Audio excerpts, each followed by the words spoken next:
बिस्मिल्लाहिर्रहमानिर्रहीम। अस्सलाम वालेकुम दोस्तों, एक नई वीडियो के साथ हाजिर है। चले अपनी वीडियो स्टार्ट करते हैं। इंडिया ने पिछले दिनों जो 40 अरब के नए वेपन्स परचेज करने का एक अप्रूवल दिया था, बेसिकली इंडिया की जो डिफेंस एक्विजिशन काउंसिल है उसने कुछ एक्सेप्टेंस ऑफ नेसेसिटी जो है वो इशू किए थे, जिनके अंदर S-400 एयर डिफेंस सिस्टम के 288 एडिशनल मिसाइल परचेज करना भी था। ये 288 एडिशनल मिसाइल्स जो हैं वो $1.1 बिलियन के अगेंस्ट परचेज किए जाएंगे। जैसा कि आप जानते हैं कि इंडिया पहले से ही S-400 के 5 रेजिमेंट्स जो हैं वो परचेज करने के पैसे दे चुका है, मिसाइल्स के भी पैसे दे चुका है, सारा कुछ हो चुका है। लेकिन अब इंडिया जो है वो इन्हीं S-400 एयर डिफेंस सिस्टम्स के लिए, जो कि इंडिया के मुताबिक बहुत ज्यादा सक्सेसफुल रहे हैं, वो 288 मिसाइल जो है वो एक्स्ट्रा परचेज करने जा रहा है। ऐसा क्यों है? आज ये सवाल खड़ा होता है कि ये तो उन्होंने एक डिसीजन ले लिया है और अब दुनिया के सामने आ गया। तो अब हम देखते हैं कि इंडिया ऐसा क्यों करने जा रहा है। 288 मिसाइल जो है वो एक अच्छा खासा बड़ा नंबर है।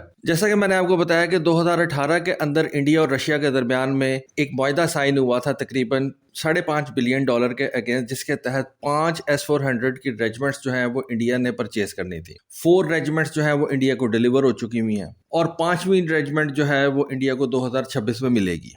उसके अंदर मिसाइल्स भी होंगे, उसके अंदर जितनी भी गाड़ियां मिलनी हैं, रेडार्स मिलने हैं, सारा कुछ मिलेगा। और आप कह सकते हैं कि इंडिया इस वक्त इन S-400 एयर डिफेंस सिस्टम्स को इस्तेमाल करने वाला दुनिया का सबसे बड़ा फॉरेन ऑपरेटर है। S-400 किन कामों के लिए इस्तेमाल होता है, देखें इसकी डिटेल्स थोड़ी सी इस वजह से बताना जरूरी है ताकि पता लग जाए कि ये 300 मिसाइल जो है ये क्यों परचेज करने जा रहा है। हम जानते हैं कि ये जो S-400 है, इससे आप दुश्मन के जहाज, मिसाइल्स और ड्रोन्स जो है उनको वेरी लॉन्ग रेंज के ऊपर जाके तो डिटेक्ट करते हैं, फिर उनको एंगेज करते हैं, फिर उनके ऊपर ये मिसाइल फायर करते हैं। अब पिछले साल ऑपरेशन सिंदूर के बाद इंडिया ने अगर पाकिस्तान के मिसाइलों के ऊपर, या कह लें कि पाकिस्तान के एयरफोर्स के जहाज़ों के ऊपर ये मिसाइल फायर किए हैं, और जैसा कि वो कह रहे हैं कि जी हमें 288 मजीद मिसाइल चाहिए, तो हम ये अंदाजा लगा लेते हैं कि कम से कम इंडिया ने 250 मिसाइल हम पे फायर किया होगा इन S-400 की तरफ से, तभी तो जाके इंडिया को इन मिसाइलों की जो है वो एक्स्ट्रा जरूरत पड़ी है। वरना जब इंडिया ने ओरिजिनली ये सिस्टम्स हासिल किए थे उनके साथ मिसाइल्स भी आए होंगे,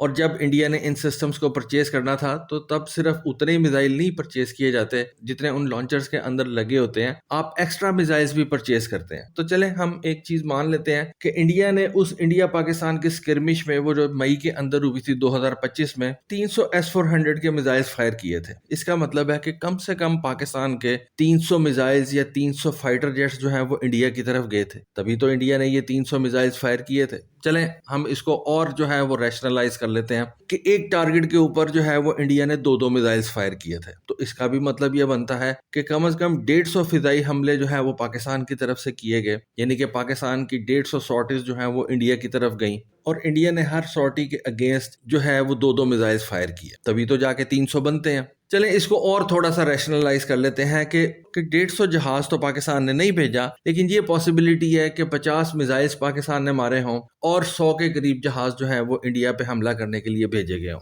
तो 50 मिसाइल जो पाकिस्तान की एयरफोर्स ने इंडिया के ऊपर फेंके, उनको तबाह करने के लिए इंडिया ने 100 S-400 के मिसाइल्स इस्तेमाल किए, और जो 100 फाइटर जेट पाकिस्तान की तरफ से इंडिया गया उनको तबाह करने के लिए इंडिया ने 200 S-400 के मिसाइल जो हैं वो फायर किए, तब ये 300 का नंबर बनता है। तो क्या इतना बड़ा हमला पाकिस्तान की एयरफोर्स ने किया था? वेल, इसका जवाब जो है वो मैं आप पे छोड़ता हूँ कि आप बताएं कि क्या पाकिस्तान की एयरफोर्स ने इतना बड़ा हमला इंडिया के ऊपर किया था? अच्छा, अगर किया था तो फिर ये बताएं कि इंडिया के इन 300 S-400 के मिसाइलों ने पाकिस्तान के कितने जहाज शॉट डाउन किए, मतलब आपकी जो किल प्रोबेबिलिटी थी वो कितनी थी, आपने हमारे कितने मिसाइल जो हैं वो शॉट डाउन किए, ये भी आप बताएं। फिर उसके बाद सवाल ये पैदा होता है कि क्या इंडिया ने सिर्फ S-400 के जो हैं वो मिसाइल्स फायर किए थे? क्योंकि इंडिया के पास तो और बहुत से एयर डिफेंस सिस्टम्स हैं, आकाश वो अपना इस्तेमाल करते हैं, उसके बाद उनके पास पुराने रशिया के S-300s हैं, उसके अलावा बक सिस्टम्स हैं। इंडिया के पास इन एयर डिफेंस सिस्टम्स की एक लंबी लाइन जो है वो पड़ी हुई है। तो क्या सिर्फ इंडिया ने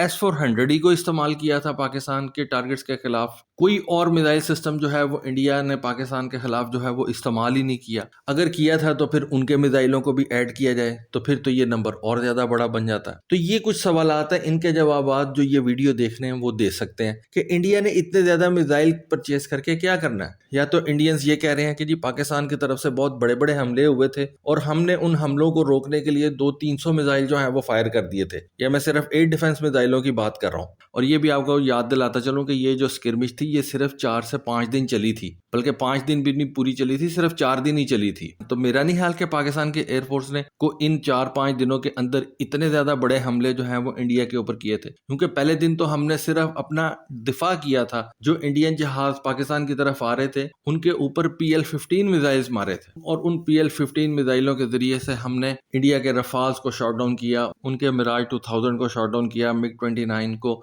Su-30 जहाज को शॉट डाउन किया। तो मेरा नहीं ख्याल कि PL-15 मिसाइलों को रोकने के लिए इंडियंस जो हैं वो ये S-400 के मिसाइल्स फायर करेंगे। ये S-400 मिसाइल, जैसा कि मैंने अभी आपको बताया, कि एडवर्सरी के एयरक्राफ्ट को शॉट डाउन करने के लिए यूज होते हैं, एडवर्सरी के मिसाइलों को शॉट डाउन करने के लिए यूज होते हैं, या एडवर्सरी के ड्रोन्स को शॉट डाउन करने के लिए यूज होते हैं। तो या फिर हो सकता है कि पाकिस्तान ने 400 से 500 ड्रोन्स जो हैं वो इंडिया के अंदर भेज दिए थे, या फिर पाकिस्तान ने जो है वो इतने ज्यादा फिदाई हमले अपने फाइटर जेट्स के जरिए से किए थे, या फिर पाकिस्तान ने इतने ज्यादा जो हैं वो एयर टू ग्राउंड मिसाइल्स जो हैं वो इंडिया की टेरिटरी में जाके फेंके थे। या फिर ये हो सकता है, जो कि मेरा ख्याल है कि हुआ है, कि पाकिस्तान ने इंडिया के जो S-400 मिसाइल या उनके जो लॉन्चर्स थे, उनकी जो बैटरीज थी, उनको जो है वो बगैर इस्तेमाल हुए ही तबाह कर दिया था। और ना सिर्फ ये, बल्कि जो उनके स्टॉक पाइल्स वहां पे पड़े हुए थे उनको भी तबाह कर दिया था, जिसकी वजह से इंडिया के पास इन मिसाइलों की कमी हो गई भी है। और अब इंडिया जो है वो उन मिसाइलों की कमी को पूरा करने के लिए ये 288 मिसाइल जो है वो परचेज करने जा रहा है, और इसके लिए उन्होंने अब जो है वो अप्रूवल दे दी है। ये खैर मेरी सोच है। इसके अंदर मैंने जितने भी सिनेरियोज हो सकते थे वो आपके साथ इस वीडियो के अंदर शेयर किए हैं। आप मुझे ये बता सकते हैं कि क्या वजह है कि इंडिया ने अभी इन नए S-400 एयर डिफेंस सिस्टम्स के लिए 300 मजीद मिसाइल जो हैं वो ऑर्डर कर दिए हैं। मतलब पहले मिसाइल या तो किसी टारगेट के खिलाफ इंडियंस ने चलाए हैं तभी उनकी कमी हुई है, या फिर वो मिसाइल जो हैं वो जमीन के ऊपर ही तबाह कर दिए गए हैं, तब उनकी जो है वो एक कमी इंडिया को फेस करनी पड़ी, और इंडिया जो है वो नए मिसाइल हासिल करके उस कमी को पूरा करने जा रहा है। दो ही सूरतें हो सकती है ना। तो मेरा नहीं ख्याल कि 4 दिनों के अंदर पाकिस्तान ने इतने ज्यादा फिदाई हमले जो हैं वो इंडिया के ऊपर कर दिए हैं, किए हैं, ये तो हमें पता है, लेकिन हुआ क्या है वो मेरा ख्याल है कि आप इस वीडियो के कमेंट सेक्शन में जरूर बताएं कि इंडिया इतने ज्यादा मिसाइल क्यों परचेज करने जा रहा है। तो दोस्तों ये एक इन्फॉर्मेशन थी जो मेरी नज़रों के सामने से गुजरी, एक सवाल मेरे ज़हन में खड़ा हुआ, सोचा आपके साथ शेयर करूं। प्लीज़ अपनी राय से ज़रूर आगाह कीजिएगा। आज के लिए बस इतना ही। Thank you. अल्लाह हाफिज़।